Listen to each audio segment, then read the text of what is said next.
This is a crash course on Gameboy sound and music. I've been involved with the chiptune and chip music scene for several years, and a lot of that since the early 2000s has been based around mostly Nintendo hardware, and especially the Game Boy. I love this theme because it's next generation, so sorry for the tackiness. So the original Game Boy DMG-01 was released in April 1989, this guy. It has a Z80 CPU with integrated sound generation and stereo output, which is significant at the time, with everything else up to that point being mainly mono or at least a single hardware output. The sound capabilities are 2 square wave generators, one with pitch sweep, one PCM 4-bit wave channel, which the Game Boy itself doesn't have any synthesis capabilities. It's just arbitrary waveform that has to be input from cartridge or from software. White noise, which is shift register noise, and the console itself has an audio input pin that has never really been used, although many have tried. It's very crude and unfortunately hasn't been exploited very well even today.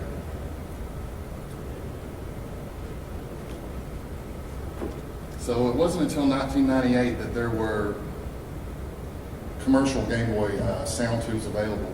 The Game Boy camera, I don't know if any of you remember this guy.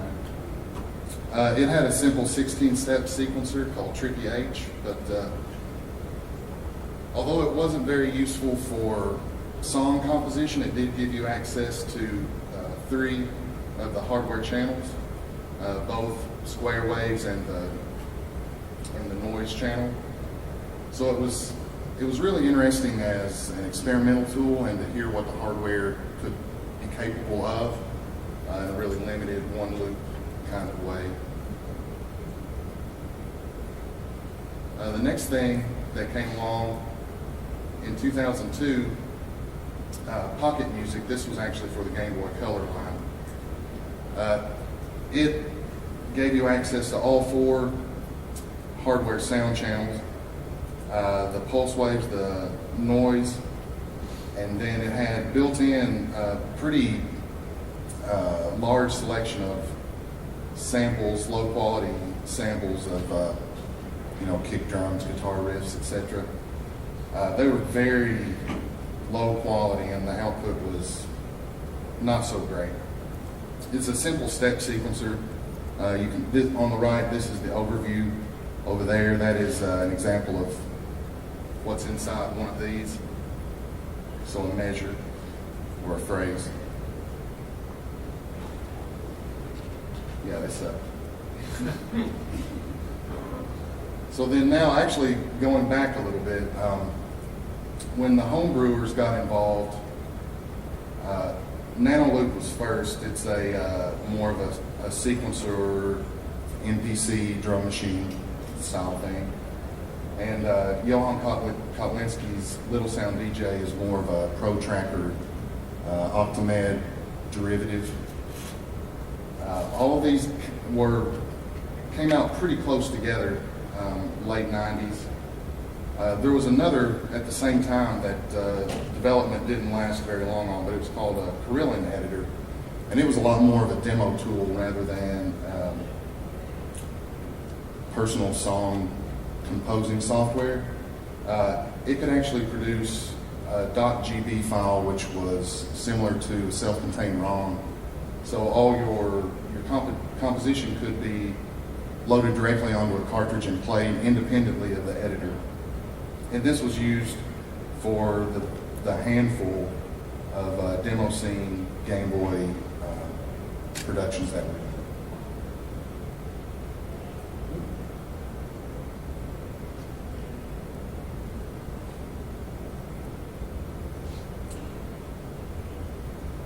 So first one I want to talk about is Nano. Like I said, it's a 16-step grid sequencer. It still is released on custom cartridge hardware, and the custom cartridges, didn't bring one up here with me. There's been several different versions over the years, and on different cartridges there were different enhancements added. The audio input I mentioned, on one version it was used to add a fifth channel square wave, which was actually generated on the cartridge and sent into the Gameboy hardware via that audio input pin. Other things like a LFO is accomplished on the cartridge hardware and then controlling the console.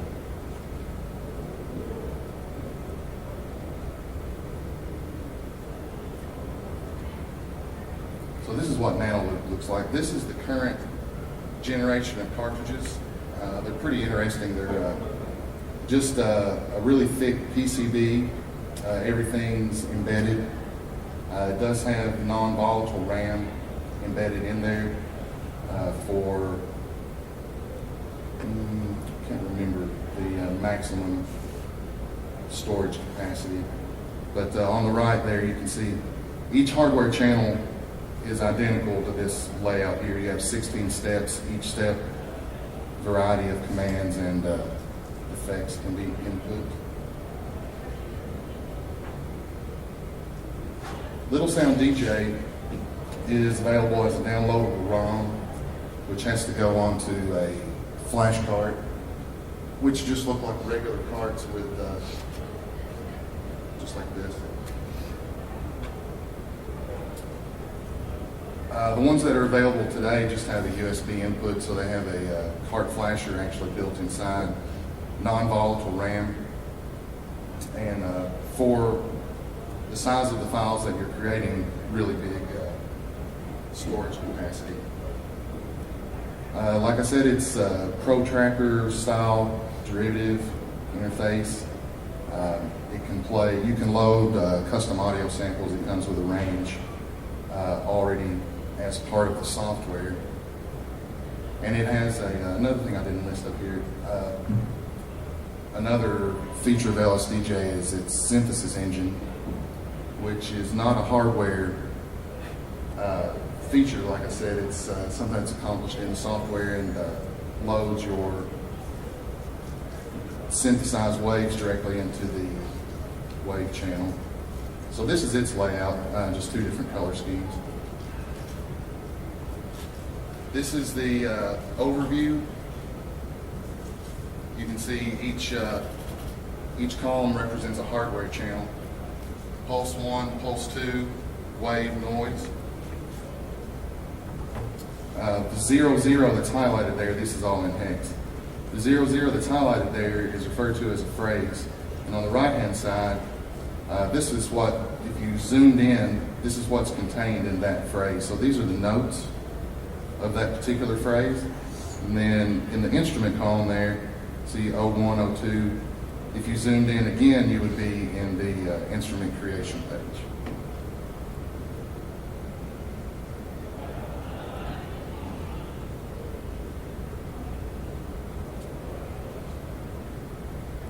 So flashcards are great, hardware is great. It's a little bit hard to get a hold of, and they're getting older and starting to fail more often than not. So emulators are wonderful. They're available for pretty much any platform you can think of. BGB being my emulator of choice.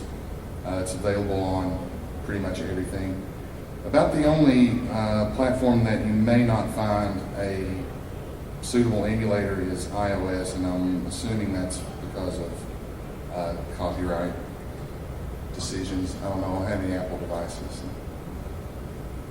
They may exist. Here's some examples of the current generation of flashcards. The one on the right is the newest one. It's straight USB compatible. You don't need any software at all. It just works like a flash drive. it does all the translating and formatting internally. This is the previous generation. It's also USB connectivity, but it has a flasher program that has not been updated since WinXP, so it's getting very hard to use with newer, with any kind of 64-bit or newer operating system. All right. So I'm going to switch over. This is BGB.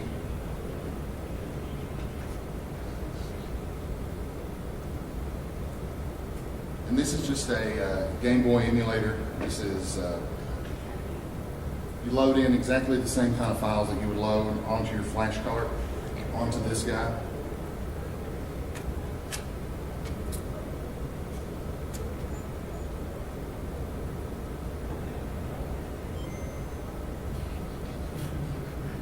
Everybody loves that noise.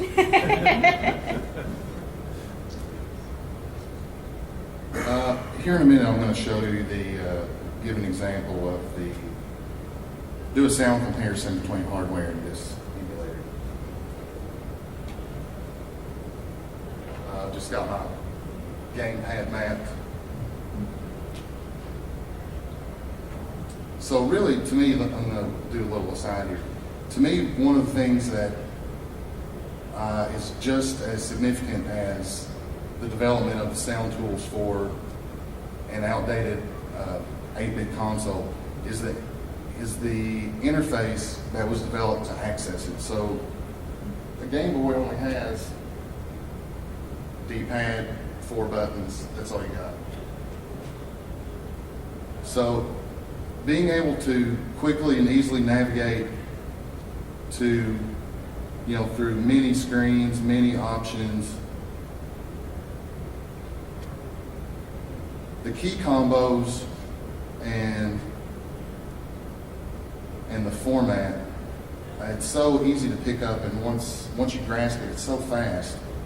A lot of times I wonder whether it's the interface that I like or it's the hardware that I like, because never having to look away, never looking at your keyboard, never trying to find your mouse, it's just like anything else, just like gaming.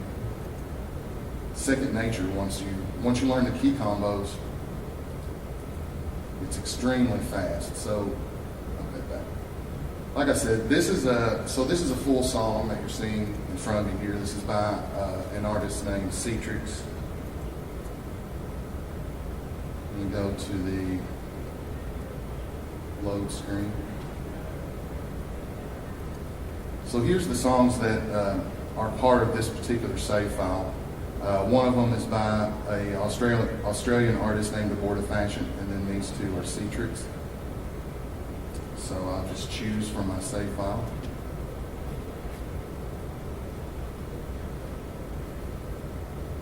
And I'm just going to let this play for a second because I like this song.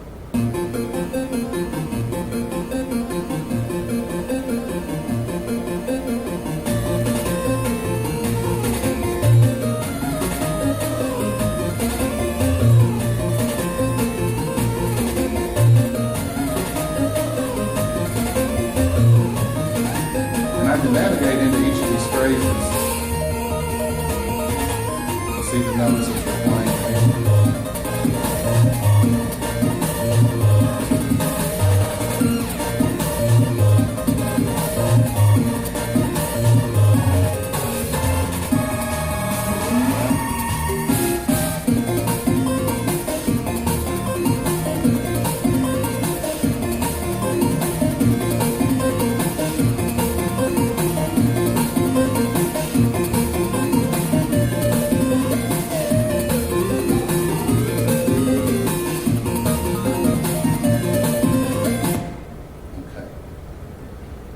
So that's a full composition that's using all of the hardware channels.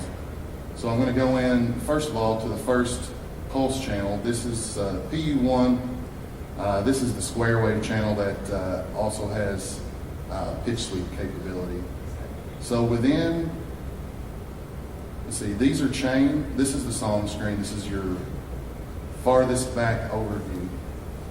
If I go into this chain, here I have 4 phrases. That's like measures. You can think of it like each of those phrases. If I zoom in again, here's the note screen that we saw before. And then if I go over here in the instrument screen, in this particular phrase, he's got 2 different instruments alternating, 00 and 01. So if I go into this one, this is the first pulse wave instrument. So these are, you can see the options here. You have a volume envelope, duty cycle, has 4 options, but really only 3 pulse widths. You got, what is that, 12.5, 25, and 50, and then 75. You can assign it to either the left, right, or both output. Length, this is the pitch sweep parameter, vibrato, some tuning options.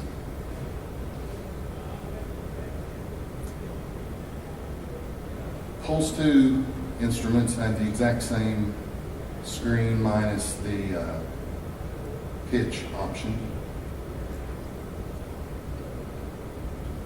I'm going to skip over to noise first. Noise channel.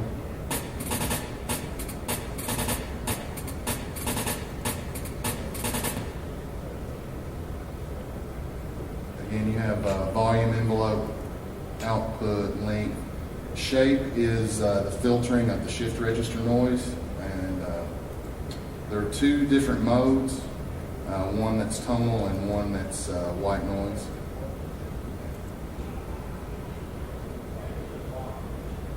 And then here in the wave channels, where usually most of the really interesting stuff's going on.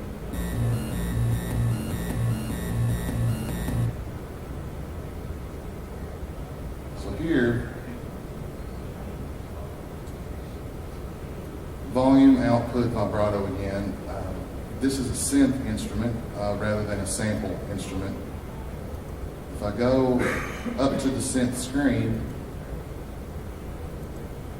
and see I can choose from the bass waveform, filter type, resonance or width, a couple of distortion options, and then these are beginning and ending settings for the filter and the phase, and the software will interpolate over 16 waveframes between this beginning and end.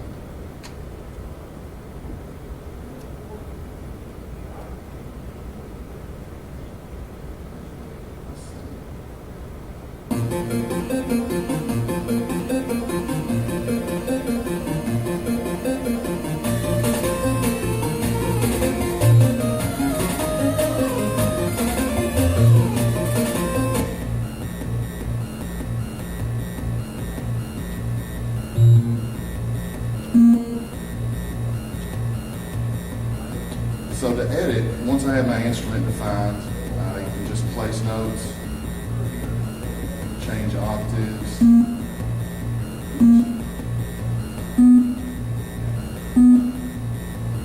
cut, paste, and all of this is going on just with combinations of the D-pad and the A and B. Cut, paste, navigate, up, down. It's very few options, but it's extremely fast. Let's see, let me switch to a different style song here. What do you use start and select for? Excuse me? What do you use start and select for? Oh, start is in this particular software. Start is start and stop. Select is used in combination with other buttons for navigation. For instance, select up, down will change screens, things like that. A lot like a shift button. Is there a difference between the original Game Boy and the Game Boy Color as far as hardware-wise? Game Boy Color has about twice the processing power, and the sound, just due to the way it was built, the sound output is tonally a little different. It's not nearly as bassy. What's interesting is a lot of LSDJ in particular wasn't really developed until the Game Boy Color came out, and these guys started to feel like there was enough processing power there to do something like this. Once they developed it and that started being used, then they kind of went back to the older generation for the sound quality. It's just a beefier sound. When it comes to an emulator, it's kind of irrelevant. So does this program then work on both? Yeah, on any generation. Hardware-wise, Mhm. works on this generation? Up through any that will accept the original Game Boy cartridge. So all the way up through SP, Advanced SP. Before I go any further, so I've covered what these hardware channels are. I'm kind of standing behind this thing, navigating it.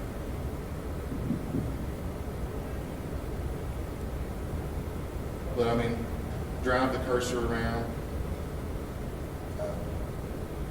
If I want to change a value, hold down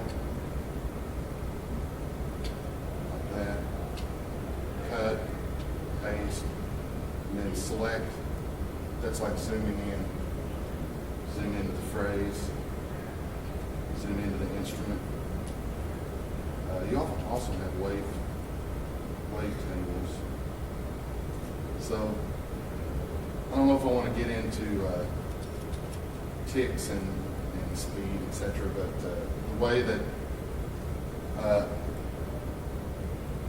the way that all these commands are being processed is on ticks, is like the smallest step. So now that I've zoomed in from the song to the phrase to the instrument, and now into a table for that instrument, I'm all the way down to the tick level. So you can see how much faster all of them will be. That's not a good instrument example. But the cursor here will be moving, let's see, what would that be, 16 times faster, because each of these 16 steps is a fraction of one of these. So that's the level of granularity that you have here. You can place commands on every single processing step. And that's where a lot of the power of a tracking program like this, you can get so much out of a small processor by being able to zoom in a very small step like that.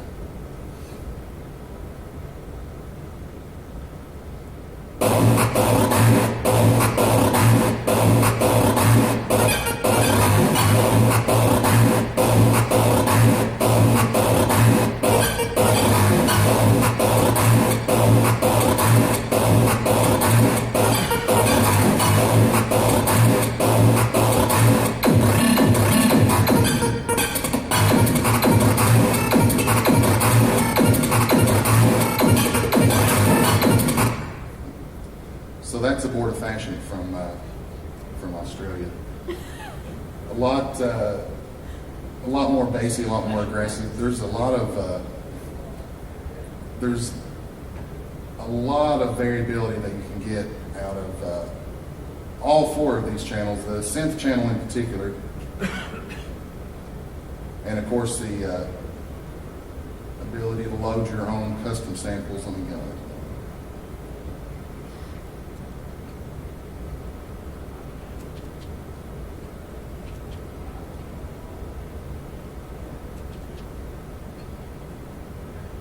So here I'm creating a sample channel just to give you an idea. These are the stock sample sets that are available, Roland drum machines, etc. Let's hear it. 808.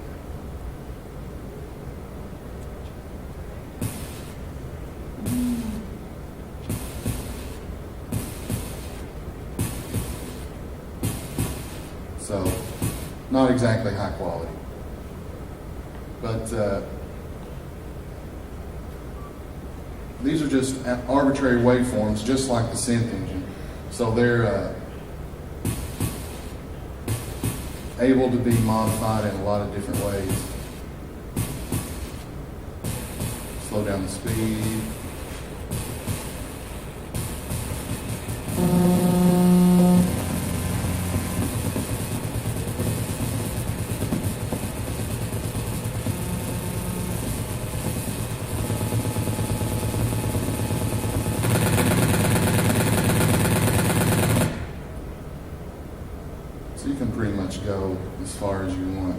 comes to sample manipulation. Let me stop for a second. So I'm kind of burning through this pretty quick. I just wanted to make sure I covered what the hardware channels were. LSDJ is a particular software. Like I said, Nanoloop and a few others. There's some real-time noise generators that don't have a sequencing type interface at all. There are also MIDI interfaces. MGB is one that is just a MIDI interface. It uses a Arduino-based device to convert standard MIDI into commands that the console can understand.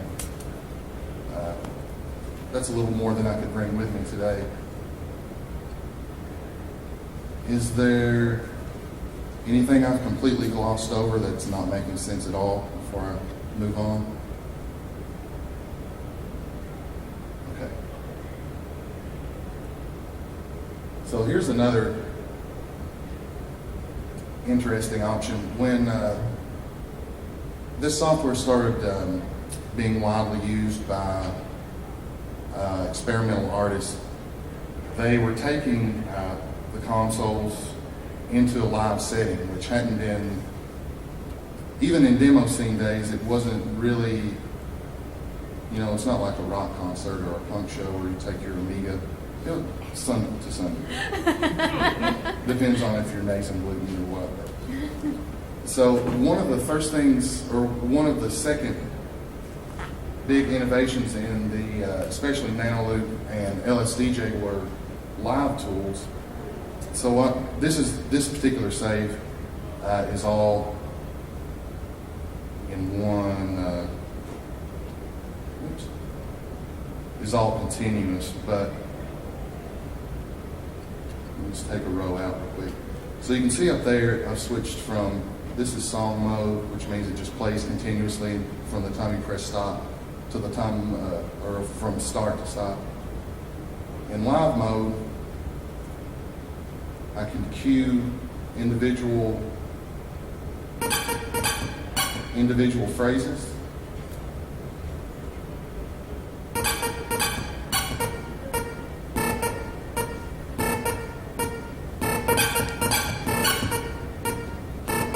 Or rows.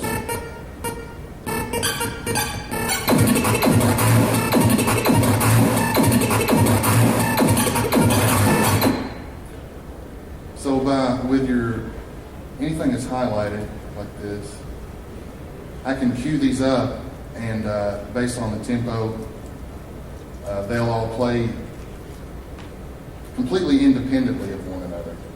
So I don't just have to start at the top, play to the bottom. I can choose individual phrases, trigger them one after another. This is maybe in Ableton world, this would be like clip launching or something like that. And so like here, if I chose this row and queued it up,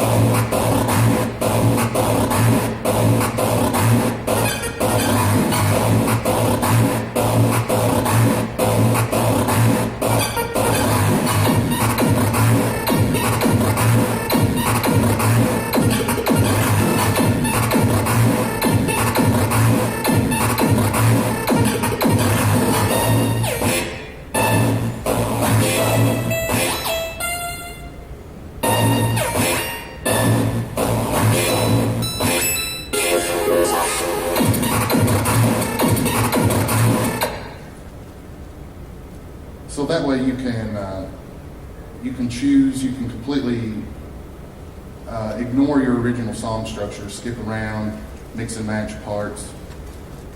So that gives it a lot more versatility in a live setting rather than just hit start, jump around. Let's see what else I've got. Save wise.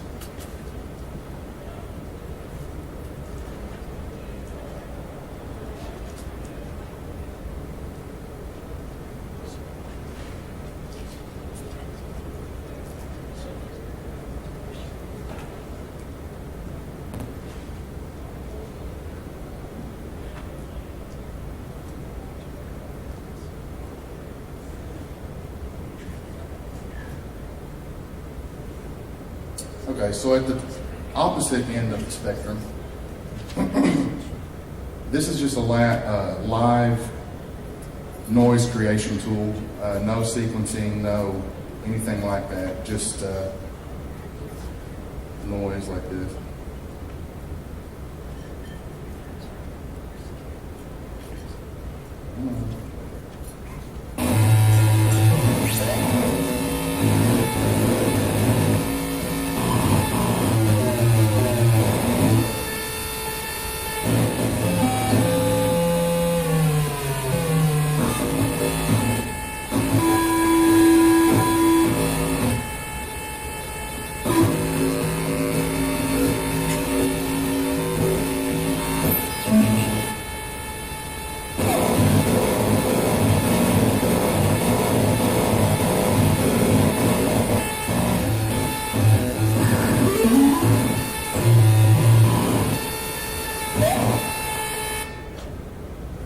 Unfortunately, it doesn't have a stop button.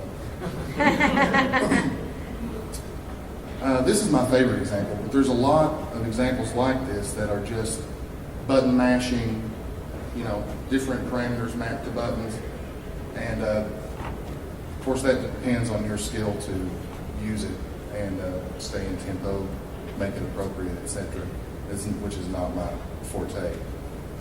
But Pixel Hate, I don't know if you've heard that artist's name. He's from the UK.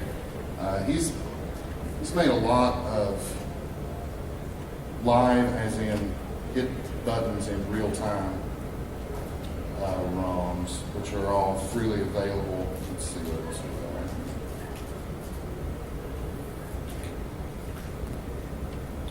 This is a good one.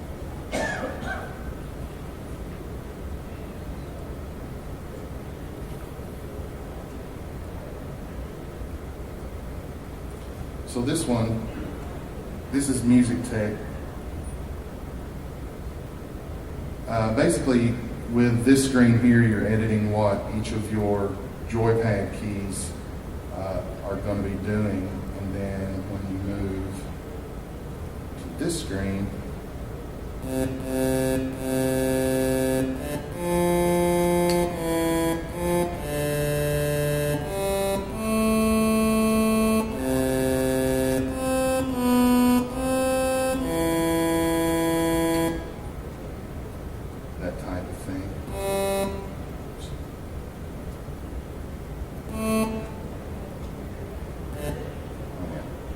get back to the editor, you have to restart.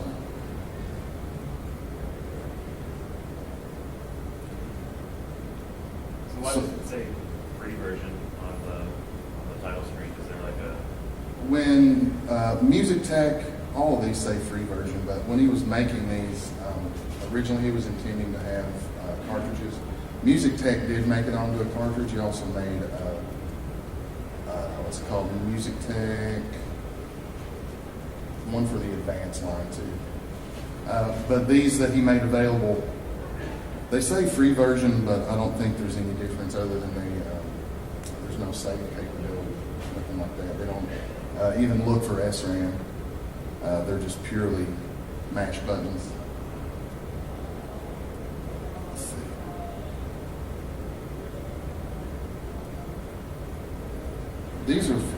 These kind of things are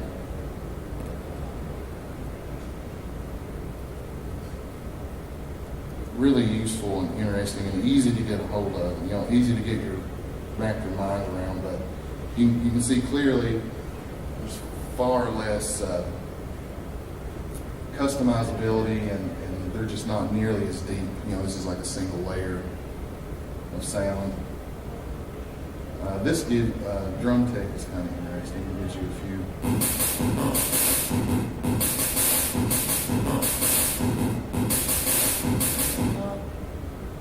So you've got, another 16-step sequencer.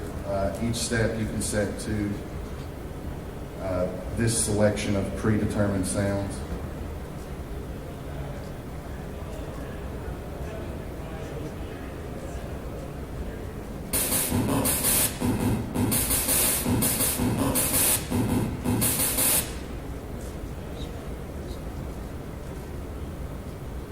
So do you run this in the emulator most of the time, or do you do it on hardware? For me, for performances and recording, I use hardware because it's so small. You know, I can kick back in the lazy boy with it. You know, it's super easy, super portable. Don't have to worry about Windows updates interrupting me in the middle of it. You know, nothing like that.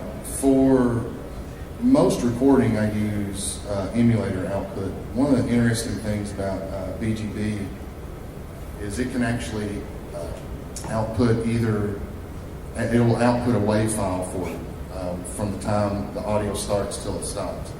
And it can either be a mix down or it can be individual channel output. And it's really good. The sound emulation is fantastic. So loading up your save file that you've written over here, which is exactly what's going on. That was one thing I wanted to do, was give you a sound comparison from emulator to hardware.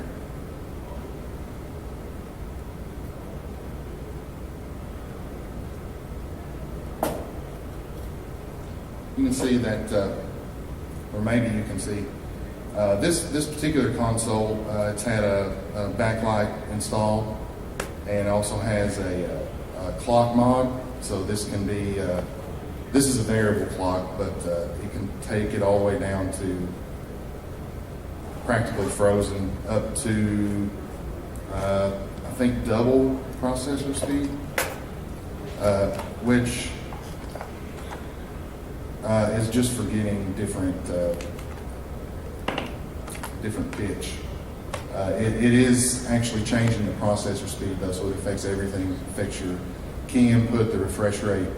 So it's of limited use to me here.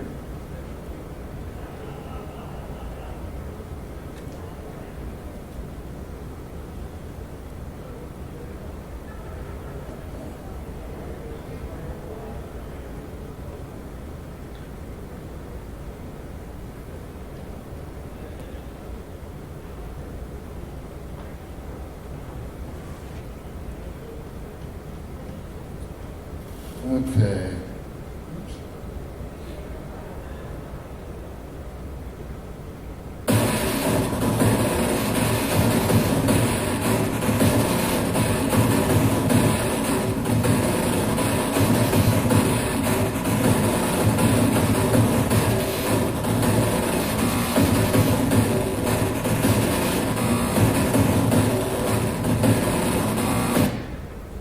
So that's actually one of mine. And here on my cart, I have the exact same save file loaded up. I'm gonna pull this audio cable. I don't know if it's gonna.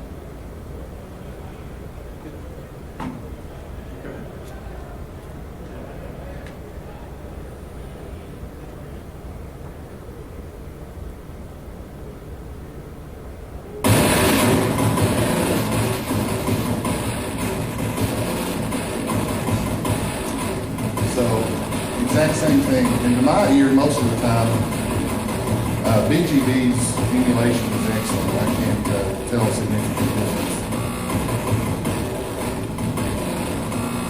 I'll show you the pitch mod here.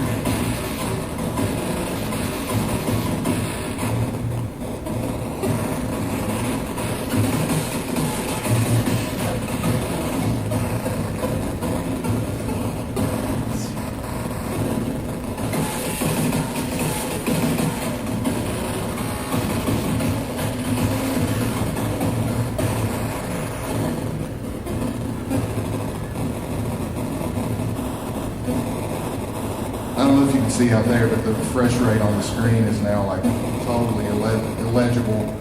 And unfortunately, that means key tracking is so far off, forget about it. So you have to stay in a reasonable kind of range.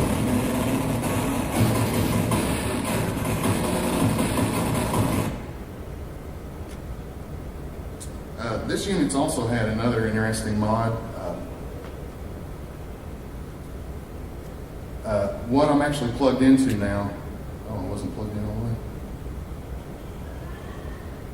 Sorry, I had it turned down. Okay, that's fine, never mind. Okay. You can see I'm not plugged into the original audio jack here. I'm plugged into a bypass jack that skips over the headphone amp because it sounds really bad in comparison. And also is impedance difference, which makes a big difference. This little thing's obviously putting out a lot more signal than my laptop was because the impedance has been changed to more of a line level. Okay, I'm going to switch back to the laptop.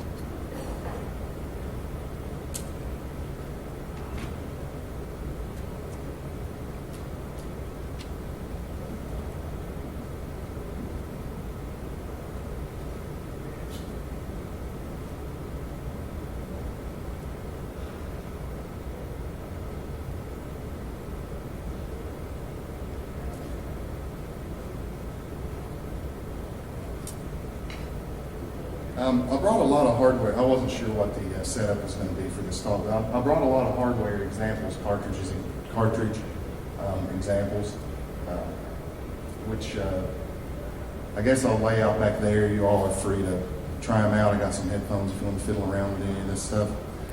I think I've probably demoed about everything that I had time to cover today. If there's anything anybody wants me to go back over or into a little deeper.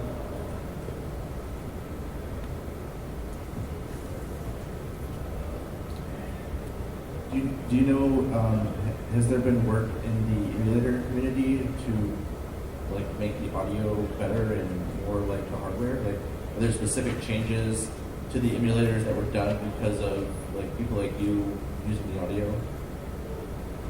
I would, yes.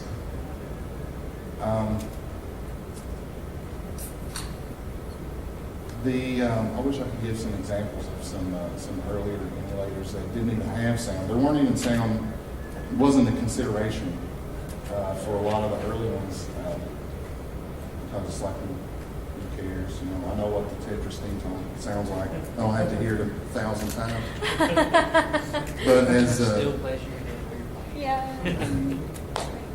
But yeah, as music tools like this got more popular and more people were using them, and early flash cards were really difficult to use. They used a big fat serial cable, and they were really unreliable. Emulators, one way around that before we got to the level of flash cards that we have now was to use the emulators. And there was a big push to get the audio more authentic, and you know, to keep all the quirks and capabilities and the limitations. And it's really, I don't think hardly anyone can tell the difference now in a blind taste test between something like BGB or there's one for Android called My Old Boy. That's excellent. I don't think you can tell at this level. I would say if you wanted to set up, there's probably a lot of tables over here. Oh, okay. And it's probably better to set them up there. Cool. If the noise isn't going to bother you. No. All right. Yeah, so if anybody's interested in playing with some of my old toys, just hit me up. I'll be... Or the FOSS room, there are tables set up in there, and there aren't a lot of people. So Okay. if that's too big a space, you can always go in there. The crypto party's in there doing, like, they're putting their own subtitles, thank you, on movies. So maybe you could collaborate, you know? New subtitles, new soundtrack.